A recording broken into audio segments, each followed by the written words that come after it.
السلام علیکم، welcome to my channel novel lab voice. تمام ویڈیو اپڈیٹس کے لیے میرے چینل NLV کو سبسکرائب کر کے بیل نوٹیفیکیشن کو آن کر دیں۔ تو آئیے سنتے ہیں آج کی ویڈیو میں مصنفہ واہبہ فاطمہ کا دلکش ناول اسیر ہجر، ایپیسوڈ نمبر 12۔ آج بیت السلطان میں عجیب رونق اور گہما گہمی سی تھی۔ ایک تو کل سے سرونٹ کوارٹرز میں مراد خانزادہ کی خاندانی ملازموں کی بچیوں کی شادی کی تقریب شروع ہونا تھی، جس کا سارا انتظام مراد خانزادہ نے خود ذاتی طور پر کروایا تھا۔ بی جان اور گھر کی خواتین کو بھی کہا گیا تھا کہ انہوں نے بچیوں کو دعا دے کر آنا ہے، اور کل ہی دعا زہرا کے دیور کی فیملی بھی بیت السلطان آنے والی تھی۔ تبھی تیاریاں اور رونق اپنے عروج پر تھی۔ اس پر متضاد آج نایاب اور سلیمان صاحب کی شادی کی سالگرہ تھی، جس کی یادیں تو اتنی خوشگوار نہیں تھیں، مگر ان سب نے اپنے غموں کی قبر کو اپنے دل میں ہی دفنا دیا تھا، اور بچوں کی خاطر سلیمان خانزادہ اور نایاب آگے بڑھ چکے تھے۔ ویرا اور روز گل نایاب کے پیچھے پڑی تھیں کہ آج وہ ان کی اینیورسری سیلیبریٹ کریں گے، مگر نایاب مسلسل انکاری تھی۔ وہ دونوں اس وقت ان کے سر پر سوار انہیں منانے کی تگدو میں مصروف تھیں۔ ہماری عمریں ہیں کیا بچوں کی طرح کیک کاٹنے کی؟ نہ بابا نہ، مجھے تو معاف ہی رکھو ان سب سے۔ مما پلیز مان جائے نا۔ روز گل نے منہ بسورا، اور میں تو ویسے بھی اب اس گھر میں چند دنوں کی مہمان ہوں، تو کیا آپ میری خوشی کی خاطر ایک کیک نہیں کاٹ سکتی؟ ویسے بھی آپ نے ساری زندگی مجھ سے زیادہ اس اوز گل سے پیار کیا ہے۔ ویرا نے بھی ایموشنل ڈرامہ کرتے آنکھیں پٹ پٹا کر کہا۔ روم میں داخل ہوتے سلیمان صاحب کی کانوں میں ویرا کی آواز پڑی، بھائی میری پریاں کس بات کے لیے میری بیگم پر آ رہی ہیں؟ بابا، وہ دونوں چلائیں، دیکھیے نا بابا، آج آپ دونوں کی اینیورسری ہے جسے ہم منانا چاہ رہے ہیں، مگر مما مسلسل انکاری ہیں، اب آپ ہی ہماری سفارش کر دیں۔ وہ دونوں بچوں کی طرح بزدید ہوئیں۔ نہیں سلیمان، آپ بالکل ان کی باتوں میں نہ آئیے گا، سب کیا سوچیں گے؟ نایاب جھنجھلا کر بولیں، دنیا والوں کی پرواہ چھوڑ دیجئے بیگم، ہماری پریوں کی چھوٹی سی خواہش پوری کرنے میں کیا حرج ہے، منانے دیں انہیں اپنی خوشی۔ سلیمان صاحب نے ان دونوں آفتوں کا پورا ساتھ دیا۔ بابا یو آر گریٹ۔ اوزگل اور ویرا خوشی سے چلائیں اور سلیمان صاحب کے کندھوں سے آ لپٹیں۔ سلیمان خانزادہ نے بھی پدرانہ شفقت سے انہیں اپنے سینے سے لگایا۔ شام تک ویرا اور روزگل نے حویلی کی ملازموں کے ساتھ لاؤنج کافی خوبصورتی سے سجا لیا تھا۔ وہ دونوں خود بھی پرنٹڈ ریڈ فراک چوڑی دار پاجامے میں ریشمی دوپٹے اوڑے ہلکا سا تیار ہو گئی تھیں۔ سائمہ بیگم، نایاب گل اور دعا زہرا بی جان کے ساتھ گاؤں میں کوئی خاص تقریب میں شامل ہونے گئی تھیں، اور پیچھے سے انہوں نے پوری حویلی سر پر اٹھا لی تھی۔ ویرا نے غفران کو بھی ساتھ گھسیٹے رکھا، حالانکہ وہ سڑیل سے منہ بناتی رہی۔ ہر طرف سفید اور نیلے غبارے، ریبنز، آرٹیفیشل لائٹس اور فریش پھولوں کے بیچ رکھا گیا کیک بہت خوبصورت لگ رہا تھا۔ بیجان لوگ بھی گھر واپس لوٹ آئے تھے۔ سب تیار ہو کر لاؤنج میں اکٹھے ہو گئے۔ لائٹ سکن کلر کی فراک میں نایاب گل پہلے دن سی چھوئی موئی بنی چاندنی کی طرح دھمک رہی تھی۔ سلیمان خانزادہ بچیوں کے ساتھ اسے باہر آتا دیکھ پل بھر کو مسپرائز ہوئے اور گہرا مسکرا دیے۔ بابا، مورے کی تعریف بعد میں کر لیجیے گا، جی بھر کر نہا لیجیے گا، مگر ابھی کیک پر فوکس کر دے۔ داجی کے سامنے ویرا کے شوشے نے نایاب اور سلیمان دونوں کو گڑبڑانے پر مجبور کر دیا۔ نایاب نے بری طرح ویرا کو گھورا تو وہ بی جان کے پیچھے چھپ گئی۔ ارے گھور کیا رہی ہو؟ نایاب گل ٹھیک ہی تو کہہ رہی ہے بچی۔ دعا زہرا نے ویرا کی طرف داری کی، جانے کیوں اب وہ ویرا سے بے تحاشا انسیت کرنے لگی تھیں۔ بی جان بھی مسکرا دی۔ نایاب نے بمشکل بھرپور تالیوں میں کیک کاٹا۔ جہاں نایاب شرما رہی تھیں، وہیں سلیمان صاحب کا بچیوں کی خوشی دیکھ کے چہرہ چمک اٹھا تھا۔ وہ لوگ تھوڑی ہی دیر میں ادھر بیٹھے، پھر کیک کھا کر داجی سلطان خانزادہ اور دعا زہرا تو مردان خانے کی جانب چلے گئے، جبکہ پیچھے غفران، ویرا اور روزگل نے طوفان بدتمیزی مچا دیا۔ ہمیشہ کی طرح غفران اور ویرا ایک سائڈ ہو گئیں، اور بکری کون بنی؟ بیچاری میمی گل۔ کیک کھاتے ہوئے ویرا کو اچانک شرارت سوجی۔ اس نے چپکے سے کیک کی کریم اپنے دونوں ہاتھوں میں بھری۔ غفران نے اچانک اوزگل کے ہاتھ پشت پر دبوچے۔ ویرا نے دونوں ہاتھ آگے بڑھا کر اوزگل کے دونوں گالوں پر کریم تھوپ دی۔ ویرا، غفران آپی! اوزگل کی چیخ پہ سب نے اس کی طرف دیکھا تو بے ساختہ ہنس دیے، جس کے دونوں گالوں پر کریم لگی تھی۔ Oh you look so cute Mimi Gul, Veera نے اسے چڑھایا۔ غفران یہ کارروائی سر انجام دیکھی آنکھ ونک کرتی اپنے کمرے میں بھاگ گئی۔ اب اوزگل کے سامنے ویرا کھڑی دانت نکال رہی تھی۔ اب مجھ سے بچ کے دکھاؤ۔ اوزگل چلائی اور باقی بچے کیک کی کریم ہاتھوں میں بھر کے ویرا کے پیچھے بھاگی۔ ان دونوں کی یہ چہکار حویلی میں ایک نیا سما باندھ گئی۔ بی جان اتنے سالوں بعد حویلی کی رونق بحال ہوتے دیکھ کے آپ دیدہ ہو گئیں۔ صحیح کہتے ہیں، جب تک گھر میں بیٹیوں کی چڑیوں جیسی چہکار نہ ہو وہ گھر گھر نہیں لگتا۔ آج اتنے سالوں بعد حویلی نے یہ چہکار سنی تھی۔ ویرا رک جاؤ، آج میں تمہیں بالکل نہیں چھوڑوں گی۔ اوس گل نے اس کے پیچھے بھاگی۔ پہلے پکڑ کے تو دکھاؤ میمی گل۔ وہ دونوں بھاگتے بھاگتے حویلی کے باغ کی طرف نکل آئی تھیں۔ ویرا لان میں پہنچ آئی۔ ویرا جو آگے بھاگ رہی تھی اس کی نظر دور سامنے سے آتے اریب پر پڑی جو پچھلے باغ کے دروازے سے اندر داخل ہو رہا تھا۔ اس سے پہلے کہ وہ ویرا کو دیکھتا، ویرا اچانک سے بائیں انجیر کے گھنے درختوں کے پیچھے سے ہوتے ہوئے برآمدے کی طرف مڑ گئی اور سامنے کھلے دروازے سے چھپاک سے اندر چلی گئی جو کہ سیدھا حویلی کے کچن میں کھلتا تھا۔ ویرا کہاں ہو؟ اس گل جس کا سانس پھول چکا تھا وہ اندھا دھند بھاگتی سامنے سے آتے سیدھا اریب کے سینے سے ٹکرائی۔ اریب جو اس گل کی آواز سن کے ایک پل کو ٹھہرا تھا، اگلے ہی پل اس گل کے زوردار ٹکرانے سے اس سے پہلے وہ سنبھلتا کہ لان کے باغ میں لگے پودوں کو پانی دینے کی وجہ سے گھاس پر موجود پانی پہ پھسلا، جس سے وہ اوس گل سمیت پیچھے کمر کے بل گھاس پر گرا، مگر گرتے ہوئے اس نے اوس گل کو اپنی باہوں میں قید کرتے اسے چوٹ لگنے سے بچا لیا تھا، لیکن اوس گل کے گالوں اور ہاتھوں پہ لگی کریم نے اس پہ بھی نشان چھوڑے تھے۔ اوس گل جس کا دماغ اتنے زوردار تصادم پہ ہلا تھا، وہیں بھاگنے سے تیز ہوتی دھڑکن اور اکھڑتی سانسیں موجودہ صورتحال اوس گل کے ہوش اڑا چکی تھیں۔ جو اریب کے سینے پہ گہری لیٹی سانسیں بھر رہی تھی، ایسا لگتا تھا جیسے اریب کا چٹانوں سا سخت دل دھڑکا گئی تھی۔ اوس گل کی دھڑکن اریب کو خود کی دھڑکن میں مدغم ہوتی محسوس ہو رہی تھی۔ نرم و نازک مخملی وجود نے یک لخت منہ زور جذبات کو بھڑکا دیا تھا، جس کی وجہ سے اوس گل کی کمر پہ بندھے ہاتھوں کی گرفت میں لاشعوری طور پر بے حد سختی آئی۔ اوس گل جو خوف کے مارے آنکھیں موندے دنیا جہاں سے بے خبر اس کے سینے پر لدی ہوئی تھی، اپنی کمر پہ چپتی انگلیوں نے اسے ہوش کی دنیا میں لاپٹخا۔ اس نے آہستہ سے اپنا سر اٹھایا تو نظر سیدھی اریب کی پراسرار لائٹ براؤن آنکھوں سے ٹکرائی۔ ایسا جھٹکا تو اسے اریب سے نکاح کرتے وقت نہیں لگا تھا جتنا گہرا شوق اوس گل کو اس کے سینے پر نرم گرم شہنشاہ کی گدی سمجھ کر اس حالت میں براجمان خود کو دیکھ کے لگا۔ چھوڑے مجھے۔ اوس گل کے منہ سے آواز نکلنے سے انکاری ہوئی۔ چھوڑنے کے لیے تھوڑی پپڑا ہے میمی گل۔ وہ جو اس پہ سے اٹھنے لگی تھی اریب کے جھٹکا دینے پر پھر اس کے سینے پہ گری۔ شام کے گہرے سائے باغ میں شور مچاتے جھینگر پر متضاد اس جن کا خوف کے ساتھ ساتھ میمی گل کو اپنا چہرہ بھاپ چھوڑتا محسوس ہوا۔ پلیز۔ اس نے آنکھوں میں آنسو بھر کے دیکھا تو اریب جو اسے اتنے قریب سے نہارنے میں مصروف تھا اسے تو ہوش ہی نہیں تھا جیسے۔ اس کے گالوں میں لگی پنک کریم، اٹھتی گرتی پلکوں کا رقص، کپ کپاتے لب، لرزتا بدن، سرخ لباس میں دمکتی رنگت، بھاگنے سے پھولی سانسیں اور گردن پہ بہتی پسینے کی لکیر۔ اریب کو لگا جیسے سارے جہاں کا حسن اس کی باہوں میں آ سمایا ہے۔ دل و دماغ اپنے محور سے ہٹتے محسوس ہوئے۔ اس کی دھڑکن خود کی دھڑکن میں دھڑکتی نئی کہانی بننے لگی۔ احساسات میں تبدیلی آنے لگی تھی۔ سینے پہ گرنے سے میمی گل کا دوپٹہ اس کی گردن سے پھسلا تھا، جس سے اس کی گردن کی کالر بون سے ذرا نیچے بنے 3 اکٹھے بھورے تلوں پہ آج اس کی نظر ٹھہری تھی۔ ایک دم سے انہیں ان سے شدید رقابت محسوس ہوئی۔ آج پہلی بار اسے اپنا دل اپنے مرکز سے ہلتا محسوس ہوا۔ حلق میں جیسے کانٹے اگائے تھے۔ وہ پوری طرح اس گل میں گم ہو رہا تھا کہ اس کی نحیف سی آواز اسے ہوش کی دنیا میں واپس لانے پر آمادہ ہوئی۔ کوئی دیکھ لے گا، پلیز چھوڑے مجھے۔ وہ جو اتنی دیر سے اس میں گم تھا ایک دم اس گل کی آواز سے ہوش میں آیا۔ اریب نے اپنے منہ زور جذبات پہ گہرا بند باندھا اور ایک گہری سانس بھر کے اس پہ گرفت ڈھیلی کی اور اسے خود سے ہٹا دیا۔ وہ پھر تیزی سے اٹھ کر کھڑی ہوئی۔ اٹھ کر کھڑے ہوتے اس نے اوس گل کا بازو جکڑا جو وہاں سے جانے کو پر تول رہی تھی۔ اریب کے بازو سے پکڑنے سے وہ ایک دم بہت نزدیک ہوئی۔ اتنی جلدی کیا ہے جانے کی میمی گل؟ یہ جو مجھے بیوٹی کریم لگائی ہے یہ کون صاف کرے گا؟ اریب نے سنجیدگی سے کہتے اس کی توجہ اپنے چہرے اور شرٹ پر کروائی۔ اوس گل کی نظر اس کے چہرے پر پڑی جہاں گرتے ہوئے اس کے ہاتھ اریب کے گالوں پر ٹچ ہوئے تھے، جس سے دونوں گالوں پہ اور اس کی شرٹ پہ کریم کے نقش و نگار بن گئے تھے۔ میں کیسے صاف کروں؟ اوس گل منمنائی۔ آپ منہ دھو لیجیے نا پلیز۔ واہ، میمی گل تو بڑی ذہین ہو گئی ہے جو مجھے ایسے مشورے دے رہی ہے۔ میں یہ حلیہ لے کر کسی کے سامنے نہیں جاؤں گا۔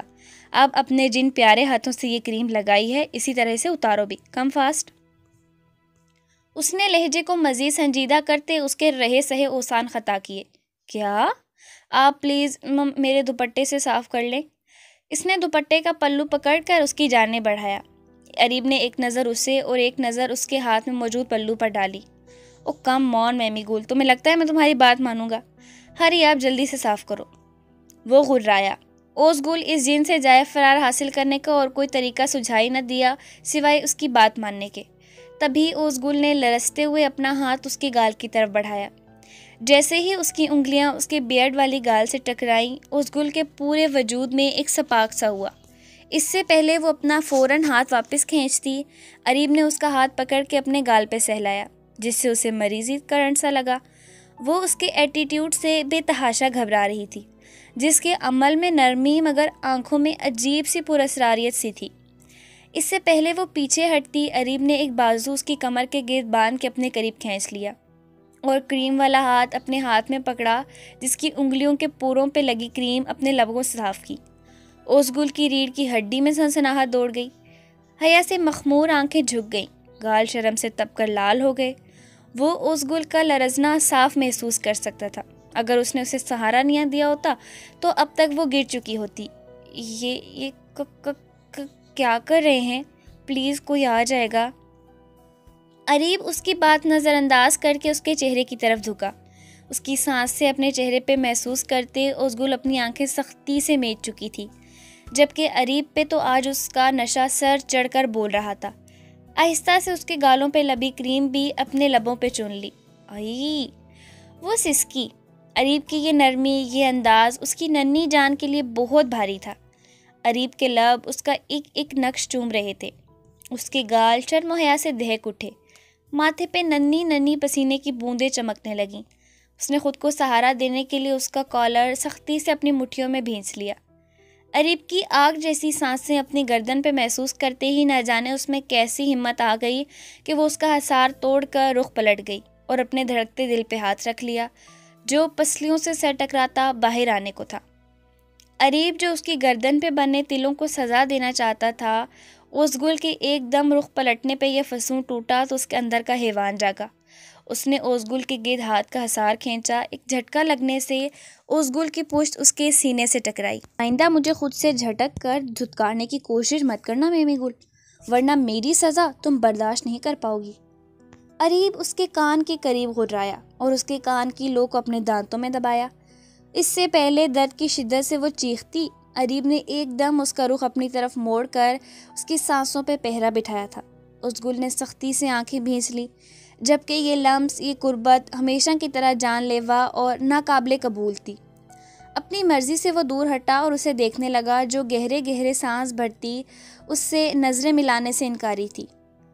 آج مجھے تمہارے ان مولز سے جلن محسوس ہو رہی ہے۔ تمہارے اتنے قریب رہنے کا حق صرف اریب سلیمان خان زادہ کا ہے۔ جس دن یہ تل میرے لبوں کی جنبش میں آئے گا، اس دن اس کی رنگت بدل دوں گا۔ پلیز خاموش ہو جائیں۔ اریب کی بے باک سرگوشیوں کی تاب نہ لاتے ہوئے اوس گل نے اچانک اپنی انگلیاں اس کے لبوں پہ رکھ دی کہ اب اسے ان لبوں کی گستاخی برداشت نہیں ہو رہی تھی۔ وہ اپنے کپڑوں کی طرح سر تا پیر سرخ پڑ گئی تھی اور یہ دلکش اور لطیف نظارہ دیکھ کر اریب کے دل نے چپکے سے سرگوشی کی۔ آج سے پہلے شاید ہی کوئی اتنا خوبصورت لگا ہو۔ اریب کا دل تو مزید گستاخیاں کرنے پہ اکسا رہا تھا، مگر میمی گل کی حالت بتا رہی تھی کہ اگر وہ 2 منٹ بھی ایسے کھڑی رہی تو کسی بھی پل بے ہوش ہو جائے گی۔ اریب نے اسے اپنی گرفت سے آزاد کیا۔ اس گل فوراً پلٹی کہ اچانک رک جانا پڑا، کیونکہ اس کے دوپٹے کا ایک سرا پھر سے اس جن کے ہاتھ میں آ گیا تھا۔ ایک بات تو بتاتی جاؤ، یہ پیسری بن کے کیوں جاگنگ کر رہی تھی؟ اریب نے اس کے دوپٹے سے اپنے چہرے اور شرٹ پہ لگی کریم صاف کرتے ہوئے اسے بغور دیکھا، جو اس سوال پر تھوڑا گھبرائی تھی۔ وہ آج ماما بابا کی اینیورسری تھی نا، تو اس لیے آج ہم نے سیلیبریٹ کیا۔ اوس گل نے لرزتی آواز میں ڈرتے ہوئے بتایا۔ اسے پتا تھا کہ اریب اس کی ماما سے کتنی نفرت کرتا ہے۔ اس نے آج تک اسے اپنی ماما سے بات کرتے نہیں دیکھا۔ اس ناپسندیدگی کی کیا وجہ ہے وہ آج تک چاہنے کے باوجود نہیں جان پائی تھی، اسی لیے مڑ کر اس سے دیکھنے کی ہمت ہی نہ ہوئی اور وہاں سے بھاگ گئی۔ اس کے دوپٹے کا پلو اریب کے ہاتھ سے سرکتا چلا گیا، چھناکے سے جیسے سارا فسون ٹوٹ گیا ہو۔ یوں لگا جیسے اریب کے جسم میں خون کی جگہ شراریں بھر گئی ہوں۔ سارے جذبات بھگ سے اٹھ گئے تھے، دل دھڑکنا بھول گیا تھا۔ اس کی آنکھیں یوں لال ہوئیں جیسے خون چھلک پڑے گا۔ اس گل کا سرج پڑتا جادو پل بھر میں چھو منتر ہو گیا تھا۔ میں وہ سب کچھ کیسے بھول سکتا ہوں؟ کیسے میں اس شہر میں جھکڑ سکتا ہوں؟ کیسے ہر بات فراموش کر سکتا ہوں؟ محبت، اور وہ بھی اس میمی سے؟ پھاڑ میں گئے سارے جذبات، کیونکہ میں نے اگر اس دنیا میں کسی سے نفرت کی ہے تو بس اس میمی سے۔ میں اسے راکھ کر دوں گا۔ گڑ سے جو مرے تو زہر کیوں دوں کہ مترادف وہ اب اس کو اپنی محبت کے تارے امکود میں پھانس کر ساری زندگی کے لیے اس کو نیم جان کر کے اس جال میں بے جان اور کھوکھلا کر کے رکھنا چاہتا تھا۔ اسے نہ زندوں میں رہنے دوں گا نہ مردوں میں، جس نے میرے وجود کو ایک جلتا بھانبڑ بنا دیا ہے۔ بپھرے شیر کی طرح اسے اپنے ہاتھوں میں سر پٹکتے دیکھ من میں مچلتے جذبات صحن کے دل کے کونے میں جا چھپے۔ دل نے بھی ڈر کر اپنی دھڑکن کی تال بدل لی تھی کہ اس سر پھرے سے کیا بعید کہ وہ اپنے ہی دل کو اکھاڑ کر باہر نکال پھینکے۔ سامنے کھڑا عشق اس کی حالت پہ کہکے لگا رہا تھا، کیا اتنا ہی آسان ہے عشق کے عین سے منہ موڑنا؟ آج روح پہ پڑا ہر زخم نئے سرے سے تازہ ہوا تھا۔ تبھی دماغ کا فطور نکل کر دل کے سامنے آیا کہ وہ اس نازک جان کے ساتھ آخر کرنے کیا والا ہے۔ وہ اسے تباہ و برباد کرنے کا ارادہ باندھ کر بیٹھا تھا۔ سینے میں دل بالکل خاموش ہو گیا تھا۔ وہ ان متضاد کیفیات سے تنگ آتا دانت پر دانت جمائے تیزی سے الٹے قدموں حویلی سے باہر نکلتا چلا گیا۔ وہ پراسرار سا کمرہ تھا جس میں 0 پاور کے سرخ بلب کی ناکافی روشنی وہاں بیٹھے ٹیبل پر 5 سے 6 نفوس کے نقوش ایک دوسرے پر واضح کرنے میں بری طرح ناکام ہو رہے تھے۔ وہ یوں بھی سب ماسک پہنے ہوئے تھے یا ہڈی میں تھے۔ ان میں سے ایک ٹیبل کے بیچوں بیچ ایک تصویر رکھی جس میں ایک نازک سی گلابی لڑکی دھیمے سے مسکرا رہی تھی۔ یہ معمولی سی ڈرپوک لڑکی ہمارے گلے کی ہڈی بن چکی ہے۔ ایک پراسرار مردانہ آواز ملگجے اندھیرے میں گونجی۔ کون ہے یہ؟ سوال کیا گیا۔ پتہ نہیں، کسی فوجی کی بیوی ہے، لیکن اس کو تباہ و برباد کر کے موت کی گھاٹ نہیں اتارا گیا تو ہمارے ٹکڑے کسی کو نہیں مل پائیں گے۔ متفکر مکروہ آواز گونجی۔ کرنا کیا ہے؟ اپنے 2 سے 3 آدمی بھیجو اور نازک کلی کو مسل ڈالو، بس مرنی نہیں چاہیے، باقی مارنے میں کوئی کسر نہ چھوڑیں وہ لوگ۔ نفرت میں ڈوبی پھنکارتی آواز تھی، لیکن اس تک پہنچنا ناممکن ہے کینٹ۔ اس کی فکر مت کرو، راستے خود ہی ہموار کر دیے جائیں گے۔ باس اتنی تو پاور میں ہے کہ اپنے لوگ اس تک بآسانی پہنچ جائیں گے۔ آج ہی اپنے آدمیوں کو بھیجا ہے؟ نہیں بے وقوف، ہم نے پتہ کروایا ہے، ابھی تو وہ کینٹ میں موجود ہی نہیں ہے۔ جیسے ہی آتے گئے اوپر سے آرڈر آ جائے گا، بس پھر تبھی حملہ کرنا ہے۔ ٹھیک ہے، اطمینان بھری آواز آئی، اور وہ شیطان اپنے مکروہ عزائم کو پایا تکمیل تک پہنچانے کے سنہرے خواب دیکھنے لگے۔ صبح اظہار کی آنکھ کھلی تو ایک بے تحاشا خوبصورت ترین منظر کو خود کا منتظر پایا۔ وہ اب تک نکھری نکھری سی اس کی باہوں کے حصار میں قید تھی۔ رات اس کی قربت کے نشے میں مدہوش اسے اس کے چہرے پر نمی محسوس ہوئی تھی، مگر وہ اس کی آنکھوں کی اس نمی کو خود کی گئی پاکیزگی بھری ملمہ کاری پر، نقب زنی سے اس کی شرم و حیا میں پنہا لطافت پر محمول کرتا رہا۔ اظہار نے مسکرا کر اسے دیکھا۔ اس کے وجود میں عجیب سی ٹھنڈک تھی۔ اسے لگا جیسے اس کے باہوں میں موجود اس نازک وجود نے چاندنی کا سفید لباس پہنا ہو، اور اس نور کے تراشے نور کی پھوار نے اظہار کے پور میں اتر کر اس کے وجود میں سکون اور تراوٹ بھر دی ہو۔ اظہار نے جھک کر اس کے ماتھے پر اپنے لب رکھے۔ میٹھی؟ اظہار نے اس کے کان میں سرگوشی کی۔ جی؟ جب بند آنکھوں سے بھی اس نے فرمانبرداری سے اس کی پکار پر لبیک کہا تو اظہار کا دل کیا اس کے صدقے چلا جائے۔ وہ اسے پا کر ہواؤں میں اڑنے لگا تھا۔ وہ ہلکا سا اس کے اوپر جھکا اور دھیمے سے گنگنایا، آج میں اوپر آسمان نیچے۔ اس کی بے پرکی پر سوہن نے جٹ سے آنکھیں کھول دی۔ سیاہ بڑی بڑی شفاف آنکھوں میں حیرت در آئی، اور یہ منظر دنیا کے دلکش ترین مناظر میں سے ایک تھا۔ اظہار نے بے اختیار جھک کر ان آنکھوں کو اپنے لبوں کے بے قرار لمس سے پھر سے بوجھل کیا۔ بہت بے شرم ہیں آپ۔ سوہن کا چہرہ لال بھبوکا ہو گیا۔ میں نے کیا کیا؟ اظہار نے معصوم سی شکل بنائی۔ ابھی آپ نے گندا گانا گایا۔ سوہن نے منہ بنایا تو اظہار کہکا لگا کر ہنس پڑا۔ حد کرتی ہیں بیگم آپ، میرے تو کہنے کا مطلب تھا کہ آج آپ کی قربت پا کر بندہ ہواؤں میں اڑ رہا ہے اور آپ کہاں کی بات کہاں لے گئیں۔ اظہار نے اس کی چھوٹی سی ناک کھینچی، وہ پھر خواہ مخواہ سرخ پڑ گئی۔ سوہن نے شرمندہ ہوتے اس کی جانب سے اپنا رخ پھیر لیا۔ پلیز اظہار، تنگ مت کریں، سونے دینا، نماز قضا ہو رہی ہے میٹھی۔ اظہار نے اس کے کان کی لو کو لبوں سے چھو کر اس کے کان میں اسم محبت کا منتر پھونکا۔ آپ جائیں، فریش ہو کر پڑھیں نماز، میں اپنی نماز قضا نہیں ہونے دوں گی، فکر مت کریں۔ سوہن نے گھبرا کر تکیے میں چہرہ چھپایا تو وہ مسکراتے ہوئے اٹھ بیٹھا۔ اظہار، سوہن یکدم اٹھ بیٹھی۔ مجھے برفی کی بہت فکر ہو رہی ہے، میرے بغیر تو وہ کھانا بھی نہیں کھاتا، آپ کے دوست اس کا خیال تو رکھتے ہوں گے نا؟ وہ انتہائی متفقع لہجے میں بولی۔ ہاں، برفی ٹھیک نہیں ہے، واقعی صحیح سے کھانا نہیں کھا رہا، اظہار نے کہا تو وہ مزید بے سکون ہوئی۔ ہمیں اسے ساتھ لینا چاہیے تھا۔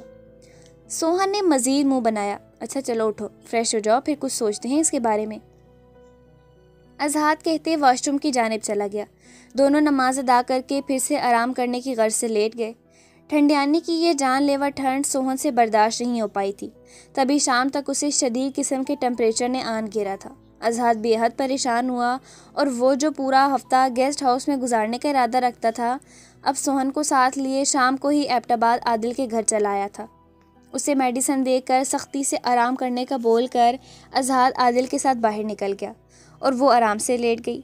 تقریباً 2 گھنٹے بعد آنکھ کھلی تو دادی اس کے سرہانے بیٹھی تھی۔ اٹھ گئی میری بچی؟ دادی نے اس کے بالوں میں ہاتھ پھیرا۔ جی، طبیعت بھی اب کافی بہتر محسوس ہو رہی ہے۔ سوہن نے انگڑائی لیتے دادی کی پریشان صورت دیکھ کر پہلے ہی بتا دیا۔ اچھا اٹھ کر منہ ہاتھ دھو لو، بھابی نے یخنی بنائی ہے تمہارے لیے، دادی کہتی ہوئی کمرے سے باہر نکل گئی۔ سوہن اٹھ کر فریش ہوئی۔ وہ فریش ہو کر باہر نکلی تو جانے اسے کیا سوجی کہ وہ بے اختیار رینا کے کمرے کی جانب چلی آئی۔ وہ دروازے پر کھڑی اس پاگل بڑھیا کے کرتب دیکھ رہی تھی جو پاگلوں کی طرح بار بار فون پر ایک نمبر ملا رہی تھی۔ جانے کہاں مر گیا یہ حرام خور، اب جانے کیوں فون نہیں اٹھا رہا۔ رینا بڑبڑائی، وہ درندہ دارا اب یہ فون کبھی نہیں اٹھا پائے گا رینا، کیونکہ اس دھرتی کے بوجھ کو میرا شوہر جانے کون سی کال کھوٹری میں قید کر چکا ہے۔ سوہن نے سرد و سپاٹ لہجے میں کہا تو رینا کو تو تلووں پر لگی اور سر پر بچھی۔ کیا بکواس کر رہی ہو تم، ہوش میں تو ہو، میرا نام لینے کی جرت کیسے کی تم نے؟ رینا زخمی ناگن بنی پھنکاری۔ میرے ماں باپ کو قتل کر کے تمہیں ابھی بھی امید ہے کہ میں تمہیں ماں پکاروں گی؟ ٹھیک سے سوچ کر بتاؤ کہ کیا تم یہ لفظ کہلانے کے قابل ہو رینا؟ سوہن نے نفرت سے کہتے اسے آئینہ دکھایا اور آنکھوں میں آنسو لیے وہاں سے الٹے قدم باہر نکلی۔ اس اندھا دھند بھاگنے کے چکر میں سامنے سے آتے چٹانی شخص سے زوزدار قسم کا تجسم ہوا۔ سوہن کی آنکھوں کے سامنے دن دہاڑے تارے ناچنے لگے۔ اظہار نے فوراً اسے اپنے بازوؤں کے حصار میں لیا۔ عادل نیچے چہرہ کر کے مسکرایا۔ 2 4 5 سیکنڈ بعد جب سوہن کے حواس ٹھکانے لگے تو اپنی موجودہ صورتحال پر اس کا دل کیا وہ کہیں چھپ جائے۔ فوراً ایک جھٹے اس کے مہربان حصار سے نکلی۔ ان کی باتوں کو دل پر مت لیا کرو سوہن، اور چاہو تو ان کو ان کے کیے گئے اعمال کی وجہ سے سزا دلوا سکتی ہو، مجھے کوئی اعتراض نہیں ہوگا۔ عادل نے اس کی نم آنکھوں کو دیکھ کر اب کی بات سنجیدگی سے کہا۔ نہیں، میں اپنا معاملہ اللہ تعالیٰ پر چھوڑا، وہ بہتر انصاف کرنے والا ہے۔ ان کو سزا تو ان کی جوانی میں ملنی چاہیے تھی، اب ان کا یہ بیمار وجود بذات خود ان کے لیے ایک سزا ہے۔ سوہن کہتے عادل کے بازو سے لگ کر بے آواز آنسو بہانے لگی۔ جانے کیوں آج عبید بابا بے تحاشا یاد آ رہے تھے۔ اظہار نے اسے آنکھوں ہی آنکھوں میں تسلی دی اور جب بالکل رہا نہ گیا تو ہاتھ تھام کر اس پر دباؤ بڑھایا۔ چلو بھائی، کھانا لگ گیا۔ سونیا نے باہر آ کر اعلان کیا تو سب اندر کی جانب چل دیے۔ پریحا کے پاپا حاکم خانزادہ، چچا رضا خانزادہ، ان کی بیوی دلشاد بیگم، بیٹی رنم اور سائم رضا خانزادہ جب بیت السلطان میں داخل ہوئے تو ان کا بھرپور طریقے سے استقبال کیا گیا۔ بیت السلطان سے سب بڑے بھی اس وقت حویلی کے مردان خانے میں موجود تھے۔ کافی عرصے بعد آنا ہوا داماد جی، مراد خانزادہ نے اپنے سامنے ہلکا سا جھکے ہوئے حاکم کی پیٹھ پر ہاتھ سے تھپتھپائی۔ بس بابا جان زمینوں میں ہی الجھے رہتے ہیں، مگر اب ایک پیاری سی وجہ مل گئی ہے تو لگاتے رہیں کہ چکر، اب تو آنا جانا لگا ہی رہے گا، کیوں سلیمان؟ حاکم مسکرا کر کہتے سلیمان سے بغل گیر ہوئے۔ سائم رضا خانزادہ جو تصویر دیکھ کر ہی تصویر والی پر پوری طرح فدا ہو چکا تھا، اب بس سب سے ملتے اس بات کا انتظار تھا کہ وہ اسے کب دیکھ پائے گا۔ بے چینی تو اس بات کی تھی کہ جیسے یہاں کے سخت رسم و رواج تھے، اسے اس کو دیکھنے یا ملاقات کی اجازت ملے گی کہ نہیں۔ وہ سنجیدہ اور سوبر سا بندہ، مردانہ وجاہت کا شیکار، مقناطیسی پرسنالٹی کا مالک، شاندار سا بندہ،